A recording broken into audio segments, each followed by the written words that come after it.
कमरान और उमर की दोस्ती पूरी कॉलोनी में मशहूर थी। दोनों एक दूसरे पर जान छिड़कते थे। सब कमरान को प्यार से कामी कहते थे। एक दफा उमर टीचर से पानी पीने का पूछ कर गया, लेकिन फिर उसकी वापसी नहीं हुई। जून जून वक्त गुजरता गया। कामी परेशान हो रहा था। छुट्टी के वक्त कामी उमर के घर गया और कहा, आंटी, उमर टीचर से पानी पीने का पूछ कर गया था, लेकिन वापस नहीं आया। क्या वो घर आ गया है? इस बात से उमर के घर वाले परेशान हो गए। अब कामी को एक जोगी बाबा की बातें याद आने लगी। एक दिन जोगी बाबा ने कहा था, अब मैं बूढ़ा होने वाला हूँ, काश कोई मेरा बेटा होता, उसको मैं तमाम नुस्खे बताता और वो खूब दौलत कमाता। इतना कहकर जोगी ने चमकदार नजरों से उमर की तरफ देखा था।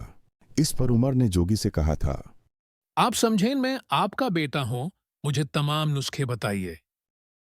यह तमाम बातें कामी ने उमर के वालिद को बता दें और कहा, हो ना हो, ये जोगी बाबा की करस्तानी मालूम होती है। अब हर कोई जोगी की तलाश में निकल गया। कमरान चलते चलते जंगल पहुंच गया। शाम के साए बर रहे थे और कामी लगातार चल रहा था। वो वापस मुड़ने ही वाला था कि उसे जमीन पर गिरी हुई नोटबुक नजर आई। नोटबुक उठाए तो वो उमर की थी। कामी को सुराग मिल चुका था। अब वो वापस नहीं जा सकता था। कामी एक सिम चलता चला गया। रात हो गई थी। अब उसे डर लग रहा था। लोग कहते थे कि वहां बटरूहें रहती हैं। जो लोग भी जंगल में गए वो वापस जख्मी होकर आए। अभी वो सोच रहा था कि उसे दूर आग का शोला नजर आया। कामी ने सोचा, जरूर कोई इंसान वहां है और यह वक्त है अपने दोस्त की मदद करने का। हो सकता है जोगी सुबह उमर को कहीं और ले जाए।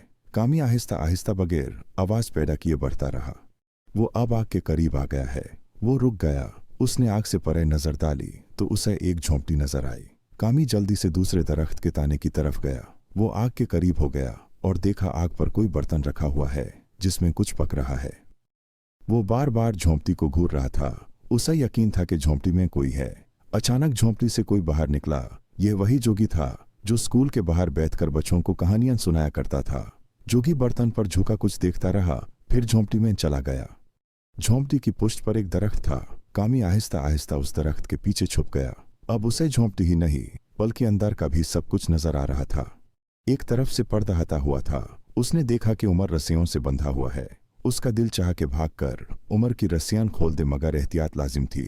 वो नहीं चाहता था कि अपने दोस्त को छुड़ाते छुड़ाते खुद भी फंस जाए। जोगी फिर अंदर आया और बंधे हुए उमर से मुखातिब होकर बोला, बरखुरदार, बस 5 मिनट ठहर जाओ, दवा तैयार हो रही है। जब तुम्हें पिलाऊंगा तो तुम अपनी याददाश्त भूल जाओगे। बस तुम्हें यह याद होगा कि तुम मेरे बेटे हो।